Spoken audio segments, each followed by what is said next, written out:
Continuando falar sobre cultivar a caiana, agora nós vamos abordar no vídeo 3 a parte 1 dos benefícios funcionais, onde a gente vai evidenciar alguns números, né, dos principais atributos e das características desse cultivar. Aqui nós temos nesse gráfico o acúmulo de forragem acumulado nas diferentes épocas do ano, no ano 1 e no ano 2, do ensaio, né, de VCU Pastejo, que foi realizado em parceria com a Universidade Federal de Uberlândia. E se a gente for observar aqui no primeiro ano, já na primeira seca, o cultivar produziu 93% a mais em relação ao Marandu, 49% na época das águas, repetindo essas proporções de produtividade a mais na seca 2, bem como aqui essa proporção de produção a mais, 61% na época das águas.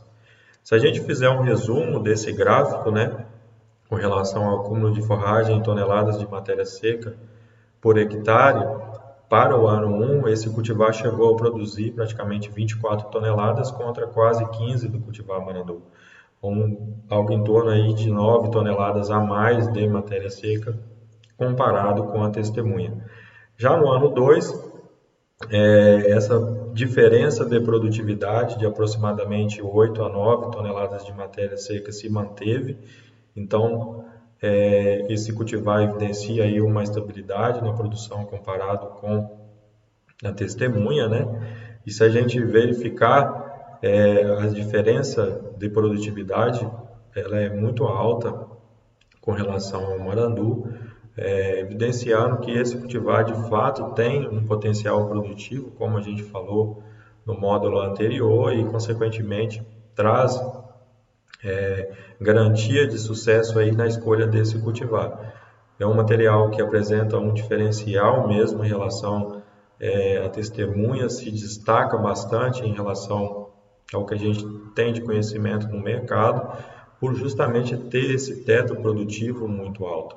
E, consequentemente, isso vai trazer uma maior produtividade animal, seja em carne ou seja em leite, com essa oferta de forragem que a gente observa aqui, acumulada na média desses 2 anos para esse cultivar. Uma outra característica que é bem interessante, além desse teto de produção, é essa distribuição da produção da forragem ao longo do ano.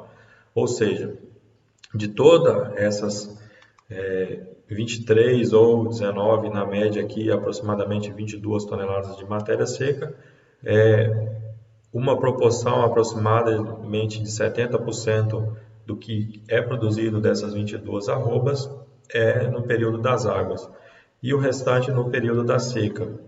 Quando a gente compara com a cultivar Marandu, que produz a menos na seca, até 10 pontos percentuais dessa produtividade que ocorre ao longo do ano, né? Então, essas informações aqui são na média desses 2 anos de avaliação, né?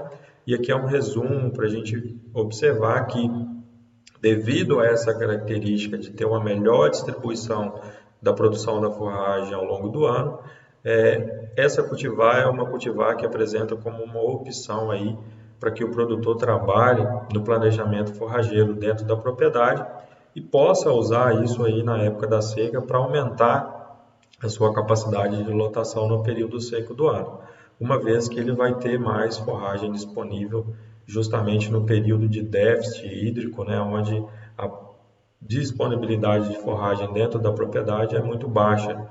E aí, se o produtor tem a possibilidade de usar essa cultivar, ele vai reduzir ou amenizar essa falta ou esse déficit de produção de forragem que acontece no cenário da nossa pecuária nacional. Com isso, a gente vai conseguir aí amenizar os efeitos do boi sanfona, uma vez que a gente, no planejamento, inclui a escolha desse cultivar dentro das pastagens, dentro de uma propriedade. Ainda falando sobre a questão do potencial produtivo, aqui é uma resposta que a gente fez do acúmulo de forragem total e o acúmulo de lâmina foliar, o acúmulo de folhas, quando a gente, em amarelo, fez uma aplicação de 50 kg de N e em azul uma aplicação com 200 kg de N. Essa resposta foi de 63%, um incremento na produtividade quando usou 50 kg de N, comparado com 200 kg de N para o acúmulo total de forragem. Quando a gente olha o acúmulo de lâmina, ou seja, toneladas de matéria seca de lâminas foliares, usando 200 kg de N, produziu mais do que o dobro quando compara com o uso de 50N, evidenciando aí esse potencial de produção e a resposta, né, quando você melhora a fertilidade do solo. Além disso, foram feitos ou realizados testes com resistência à cigarrinha, onde a gente atribui notas de dano, né? Identifica aquela planta número 1 que ela não apresenta necrose na folha, não apresenta nenhum dano, é aquela planta que é altamente resistente. Aqui já tem algumas folhas com necrose, e aí devido a cigarrinha sugar a seiva da planta, né? Ela é resistente e moderadamente resistente, a planta suscetível e a planta que é altamente suscetível, que pode chegar à morte, né? Então a gente fez os testes com algumas cigarrinhas, com a Notosulia e com a Marranava, e a gente observou aí, com relação à Notosulia, a planta com um comportamento de nota 2, de planta resistente. O Marandu já tem bastante, foi necrosada, com moderadamente resistente. E aí a Basilisca, que é a principal testemunha nossa, que é suscetível, que é a Brachiaria decumbens, com praticamente todas as folhas já em necrose e chegando à morte depois desse estágio aqui. Com relação à Marranava, o cultivar Caiana se mostrou bastante superior, podendo aqui até receber uma nota mais alta que essa, mas a gente atribuiu ela como resistente. O Marandu, de novo, moderadamente resistente, e aí a Basilisca cultivar de Brachiaria decumbens se mostrando mais suscetível. Então, além da questão do potencial produtivo, esse cultivar apresenta resistência à cigarrinha quando a gente compara com as outras cultivares disponíveis no mercado. Então, no vídeo 3, nós acabamos de ver a parte 1 dos benefícios funcionais, e no próximo vídeo nós vamos ver a parte 2 desses benefícios funcionais. Nos vemos em breve.